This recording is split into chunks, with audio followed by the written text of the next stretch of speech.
प्यारे बच्चों, आज आपको हम बताएंगे कि जो कह रहा था प्रश्नावली 4.3 में पहला सवाल कि द्विघात समीकरणों के मूलों का अस्तित्व है या नहीं, उसके लिए आप उसको एक बार और समझ लीजिए कि द्विघात समीकरण की तुलना हम कराएंगे जब एबीसी ज्ञात हो जाएगा तो उसको बी स्क्वायर माइनस 4ac में रखेंगे। अगर वो 0 से बड़ा आ गया या बराबर आ गया, धनात्मक आ गया या शून्य आ गया, तो समीकरण के मूलों का अस्तित्व होगा। समीकरण के मूलों का अस्तित्व है, ठीक है। और अगर बी स्क्वायर माइनस 4ac का मान ऋणात्मक आ गया, 0 आ गया, 0 से कम, 0 नहीं आया, 0 से कम आया, ऋणात्मक आ गया, तो समीकरणों के मूलों का अस्तित्व नहीं है। इसके पहले मैंने 5 पॉइंट लिखवाए थे, ध्यान दीजिए, उसमें 4 पॉइंट था। 5 पॉइंट में शुरू के 4 पॉइंट आप देखिएगा तो शुरू के 4 पॉइंट यही दोनों मिला के थे।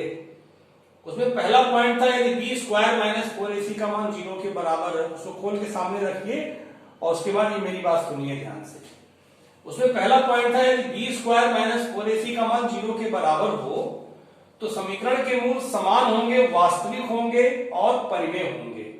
वास्तविक था उसमें। फिर सेकेंड पॉइंट में भी वास्तविक था, थर्ड पॉइंट में भी वास्तविक था और फोर्थ पॉइंट में काल्पनिक आ गया था। तो शुरू के जो 3 पॉइंट हैं उसमें आपको वास्तविक वास्तविक वास्तविक मिल रहा है, मतलब 0 के बराबर पर ही मिल रहा है और 0 से बड़ा होने पर भी वास्तविक मूल मिल रहा है। इसका मतलब ये हुआ बी स्क्वायर माइनस 4ac का मान 0 के बराबर हो या 0 से बड़ा हो तो समीकरण के मूल वास्तविक होंगे। वास्तविक होंगे तो मूल का अस्तित्व पक्का होगा। वास्तविक मूल का ही अस्तित्व होता है, काल्पनिक मूल का अस्तित्व नहीं होता है। वो कब होगा? जब बी स्क्वायर माइनस 4ac का मान 0 से छोटा आएगा या ऋणात्मक आएगा, नेगेटिव आएगा। इसको नोट कर लीजिएगा बहुत अच्छे से, बहुत इंपॉर्टेंट मैटर है। अब देखिए, आपको मैं एक सवाल और बताता हूं। पहले का मैं बता रहा हूं थर्ड पार्ट, अंडर रूट करके है, करनी वगैरह थोड़ा सा आप लोगों को जटिल लगता है। पहले का थर्ड ध्यान दीजिएगा। 4x square plus 4 under root 3x plus 3 equal to 0। इसकी तुलना करा देंगे हम, की तुलना ax square plus bx plus c equal to 0 से करने पर तो a इक्वल टू कितना हो जाएगा? 4। देखिए a equal to 4, x square का गुणांक 4 है, x स्क्वायर गुणांक a equal to 4, b equal to x का गुणांक b, x का गुणांक 4 अंडर रूट 3। फिर c अचर पर है, c बराबर 3। ये छांट लेते हैं, उसके बाद b स्क्वायर माइनस 4ac में रखते हैं। इसको क्या कहते हैं? विविक्त कर, डिस्क्रिमिनेंट।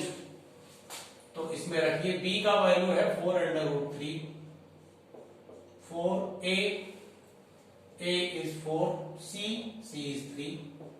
4 का वर्ग 16 होगा, अब करड़ी 3 का वर्ग 3 और 4 चौका 16 3 48। तो 48 माइनस 48 0 आ गया। चूंकि बी स्क्वायर माइनस 4ac का मान 0 आ गया, इसलिए समीकरण के मूलों का अस्तित्व होगा, कि मूलों का अस्तित्व होगा। अस्तित्व माने मूल इसके होंगे, वास्तविक होंगे। जब अस्तित्व होगा, चेक हो गया, तब आप पूर्ण वर्ग बना के इसके मूल याद करना होंगे। इसको स्क्रीनशॉट लेके नोट कर लिया करिएगा, बार बार हम ये बात कहते हैं। तो देखिए इसका पूर्ण वर्ग कैसे बनेगा। पहले 4 कॉमन ले लीजिए, x square plus under root 3x plus 3/4 बराबर 0। ये 4 इधर जाएगा तो 0/4 बराबर 0 हो जाएगा। ये आपका हो गया 3/4 इक्वल टू 0। अब क्या बताया था, यक्स के गुणांक के आधे का वर्ग जोड़ते हैं और घटाते हैं। यक्स के गुणांक का आधा उसका वर्ग, या आप एक प्रकार से नियम समझ लीजिए, सूत्र समझ लीजिए, ये नियम है। यक्स के गुणांक के आधे का वर्ग, ये कब सब काम करते हैं, पूर्ण वर्ग बनाकर हमसे द्विघात समीकरण के मूल पूछेगा तब। यक्स का गुणांक कितना है, करड़ी में 3 देखिए, का आधा बटा 2 का वर्ग आ गया 3/4। 3/4 जोड़ना है और 3/4 घटाना है। यक्स प्लस 3/4 जोड़ दिए और वही 3/4 फिर घटा दीजिए, और ये वाला तो आपका रहेगा ही पहले से, जो पहले से है वो है, ये आपने यहां जोड़ा है और फिर वही घटाया है। तो ये प्रथम 3 पद जो होते हैं ये पूर्ण वर्ग बन जाते हैं, किसके, यक्स प्लस √3/2 का होल स्क्वायर, और ये आपका देखिए यहां पे कट गया इक्वल टू 0। ये तीनों पद मिलकर होल स्क्वायर हो गया, ये कट गया बराबर 0। तो आपका आ गया x प्लस √3/2 का होल स्क्वायर। इसको 2 बार लिख सकते हैं ऐसे, ठीक है। एक बार 0 करेंगे तो आपको x इक्वल टू मिलेगा -3/2, एक वैल्यू। फिर एक बार 0 करेंगे दूसरा वाला फैक्टर, तो फिर आपको मिलेगा वही वैल्यू। देखिए आपको मैं एक बात इसमें समझा दूं, इसके दोनों मूल समान आए ना। आपको जो मूलों की प्रकृति हम 5 पॉइंट लिखवाए थे उसमें था, यदि b² - 4ac का मान 0 हो तो समीकरण के मूल समान होंगे। तो इसमें देखिए जब आप अस्तित्व चेक कर रहे थे तो b² - 4ac का मान 0 आया था ना इसके पहले, अभी जस्ट तीसरा ही खंड b² - 4ac 0 आया था। और देखिए मूल हमने निकाला तो मूल दोनों समान आए, और दोनों वास्तविक भी हैं और दोनों परिमेय भी हैं। तो इस तरह से आपका पहला क्वेश्चन। पहले का चौथा भी देखिए, बता दें, पहले का चौथा भी देख लीजिए। देखिए पहला काम क्या करेंगे, दिए गए समीकरण की तुलना करा देंगे, की तुलना ax² plus bx plus c equal to 0 से करने पर a equal to 2, b equal to 1 और c इक्वल टू 4। अब आप रखिए b² - 4ac में, b की वैल्यू 1 है, -4, a की वैल्यू 2, c की वैल्यू 4। 1 - 4 चौका 16 गुना 32। देखिए माइनस आ गया, -31। तो चूंकि b² - 4ac का मान माइनस आ गया, माइनस माने क्या, 0 से कम। 0 से कम माइनस होता है, 0 से कम क्या होता है, माइनस होता है। तो माइनस आ गया 0 से कम, अतः इसलिए समीकरण के मूलों का अस्तित्व नहीं होगा, क्योंकि उसके मूल काल्पनिक होंगे ना, मूलों का अस्तित्व नहीं होगा। अच्छा, मूलों का अस्तित्व नहीं होगा तो हमें पूर्ण वर्ग बनाकर मूल नहीं निकालना है, क्योंकि जब अस्तित्व होगा तभी आपको मूल निकालना, अस्तित्व नहीं होगा तो सवाल यहीं पर आपका समाप्त हो जाएगा। ठीक है। अब देखिए सेकंड क्वेश्चन। सेकंड क्वेश्चन ये कह रहे हैं कि प्रश्न नंबर 1 में जितने सवाल दिए गए हैं उनको द्विघात समीकरण के मूल द्विघाती सूत्र का उपयोग करके निकालिए। देखिए आपने मूल निकाला है, अब मैं उसको द्विघाती सूत्र से निकाल रहा हूं, श्रीधराचार्य वाले सूत्र से। तो दूसरे को बता रहा हूं तो उसका तीसरा पार्ट ले रहा हूं, पहले का तीसरा पार्ट ले रहा हूं दूसरे सवाल में, ताकि आपको करड़ी और दिक्कत ना महसूस हो। अब देखिए इसमें हमें अस्तित्व नहीं चेक करना, सीधे सीधे कह रहा है कि आप द्विघाती सूत्र का प्रयोग करके इसके मूल ज्ञात कीजिए। तो प्लस 3 इक्वल टू 0। दूसरा सवाल अच्छे से पढ़ लीजिएगा क्या कह रहा है। देखिए, द्विघाती सूत्र का उपयोग करके इस समीकरण के मूल ज्ञात कीजिए। गुणनखंड द्वारा नहीं, पूर्णवर्ग बनाकर नहीं, श्रीधराचार्य सूत्र द्वारा, उसी को द्विघाती सूत्र भी कहते हैं। तो सबसे पहले इसकी तुलना कराएंगे। चारों खंड लगाइएगा, पहले का चारों खंड द्विघाती सूत्र से की तुलना किससे करने पर, ax square plus bx plus c बराबर 0 से करने पर a equal to 4, b equal to 4√3, c equal to 3। अब श्रीधराचार्य सूत्र लिखिए, जिसको द्विघाती सूत्र भी कहते हैं। द्विघाती सूत्र क्या है, x equal to minus B plus minus under root B square minus 4ac upon 2a। इसको ऐसे लिखा करिए आप, बराबर, यहां बराबर बीच में लगाया करिए, ठीक है।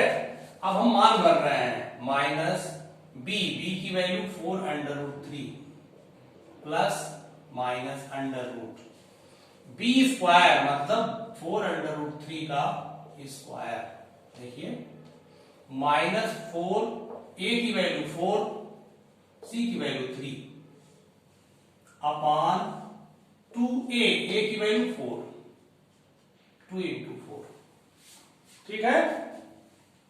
अब देखिए यहां पे बता दें, माइनस 4√3 प्लस माइनस, यहां पे आपका हो जाएगा 4 का वर्ग 16 और कर्डिक 3 का वर्ग 3, तो 16 3 48, यहां भी 4 चौका 16 3 48 बटा 2 चौक 8, माइनस 4 कर्डिक 3 प्लस माइनस, ये देखिए 0 हो गया, कर्डिक 0 माने 0 हो गया 8, तो 0 का जोड़ेंगे तो कोई फर्क नहीं पड़ेगा, तो 4 गुना 8 आ गया, माइनस कर्डी में 3 बटा 2। यक्स का मान कितना आया, माइनस कर्डी 3 बटा 2। आप नीचे सवाल को पहले सवाल में लगाया था, तो यक्स के दो समान मान आए थे, x equal to minus root 3/2। Answer हो गया x equal to minus root 3/2, ठीक है। इसके दोनों मूल यही होंगे सेम, तो 2 बार इसको लिख सकते हैं। एक्स इक्वल टू जब आ गया, अब आंसर में लिखेंगे 2 मूल लिखेंगे, minus root 3/2 comma minus root 3/2, 2 बार लिखेंगे, क्योंकि द्विघात समीकरण है ना। जब द्विघात समीकरण है तो 2 मान आप लिखेंगे, समान मान। तो ये हो गया। इसका एक खंड और बताएं, देखिए इसको जब आप अच्छे से पूरा पढ़ेंगे वीडियो में, बहुत अच्छा समझ में आया, कोई दिक्कत नहीं होगी। जैसे मान लीजिए आप लगा रहे हैं पहले का चौथा, दूसरे सवाल में ही है, पहले का चौथा, 2x स्क्वायर धन x धन 4 बराबर 0 की तुलना करेंगे ax square plus bx plus c बराबर 0 से करने पर। a इक्वल टू 2, देखिए a इक्वल टू 2 का ना, b equal to 1, c equal to 4। द्विघाती सूत्र लिखिए, द्विघाती सूत्र x equal to minus B plus minus under root B square minus 4ac upon 2a minus B, B कितना है 1, बी 1 है, 1 का स्क्वायर, माइनस 4 a 2 है, c 4 है, अपॉन 2a का मान 2 है। अब ये आपका आ गया minus 1 plus minus under root 1 का स्क्वायर 1, 4 दूनी 8 चौक 32 बटा 4। x equal to minus 1 plus minus under root minus 31 बटा 4। देखिए आपको मैं बताया था इसके पहले वाले वीडियो में कि करड़ी में अगर माइनस आ जाए तो काल्पनिक संख्या है, तो काल्पनिक संख्या आ जाने से तो किसी भी वास्तविक संख्या में काल्पनिक संख्या जोड़िए या घटाइए तो पूरी संख्या काल्पनिक हो जाती है। तो लिख देंगे चूंकि करड़ी में -31 काल्पनिक है, इसलिए यक्ष का कोई वास्तविक मान नहीं होगा, कोई वास्तविक मान नहीं होगा। आपको ध्यान होगा पहले का चौथा जब हम निकाल रहे थे तो b² - 4ac का मान निकाले थे तो वो 0 से कम आया था, ऋणात्मक आया था। तो हमने लिखा था कि द्विघात समीकरण, इस द्विघात समीकरण में मूलों का अस्तित्व नहीं है। तो देखिए कहां मूलों का अस्तित्व, काल्पनिक आ गया ना, वास्तविक मान कोई नहीं आएगा, तो वहां भी चेक हो गया था। तो इस तरीके से आप द्विघाती सूत्र से जो है अपना यक्ष के मान निकाल सकते हैं। देखिए अगर ये काल्पनिक आ गया तो इसका कोई मान नहीं आएगा, करड़ी मेरिट आ गया तो काल्पनिक हो गया, इसका कोई मान नहीं होगा। और अगर यही आपका करड़ी में धन आता तो यक्ष के 2 मान निकलते। ठीक है, इसके बाद जो है तीसरा क्वेश्चन का एक पार्ट देख लीजिए। तीसरे क्वेश्चन का एक पार्ट बता दें। देखिए कह रहा निम्न समीकरणों के मूल ज्ञात कीजिए। पहला क्वेश्चन है यक्स माइनस 1/x = 3। आगे जो लिखे x is not equal to 0, ये इसका कोई यूज नहीं है, इसको यहां रखेंगे तो अनंत हो जाएगा, इसलिए इससे घबराना नहीं है। एलसीएम लीजिए x स्क्वायर माइनस 1 = 3, तेरे गुणा करिए तो ये उधर चला जाएगा, x स्क्वायर इधर लाइए -3x - 1 = 0। देखिए इसका गुणनखंड नहीं होगा तो इसकी तुलना करा दीजिए किससे, ax² + bx + c = 0 से करने पर। गुणनखंड जब नहीं होगा ना तो मजबूरी है, द्विघाती सूत्र लगाना ही पड़ेगा, धराचार्य विधि का, ऐसे ही। तो गुणनखंड तो होगा नहीं, a = 1, देखिए a = 1, b = -3, c = -1। तुरंत आप इस फार्मूले में रखिए, सूत्र में, सूत्र विधि से x = -b + -√b² - 4ac/2a रख रहा है। ठीक है, b का मान -3 है, प्लस माइनस -3 का स्क्वायर -4a, a का मान 1, c का मान -1/2a, a का मान 1 है, ये 3 हो जाएगा, माइनस माइनस गुणा प्लस, प्लस माइनस -3 का वर्ग +9 और माइनस माइनस से गुणा प्लस 4 × 4/2। ठीक है, इसके बाद जो है ये आपका हो गया 3 + -√13/2, तो 13 का वर्ग निकलेगा नहीं, इसमें आपका आंसर हो गया x के देखिए एक मान आया 3 + √3/2 13/2 और दूसरा मान आया x = 3 -√13/2। एक बार प्लस लेके एक वैल्यू, माइनस लेके दूसरी वैल्यू, ये आपका आंसर हो गया। ठीक है, तो इस तरीके से आप जो है तीसरे का दूसरा भी लगा सकते हैं, लेकिन थोड़ा सा बड़ा है, मैं इसको नेक्स्ट वीडियो में बताऊंगा आपको। और फिर उसके बाद इबारती क्वेश्चन शुरू हो जाते हैं। ठीक है, और कहीं कोई दिक्कत होगी इसको आप कमेंट में पूछ सकते हैं। हाँ, और ध्यान से डेली का डेली वीडियो पढ़िए, समझ रहे ना? ओके।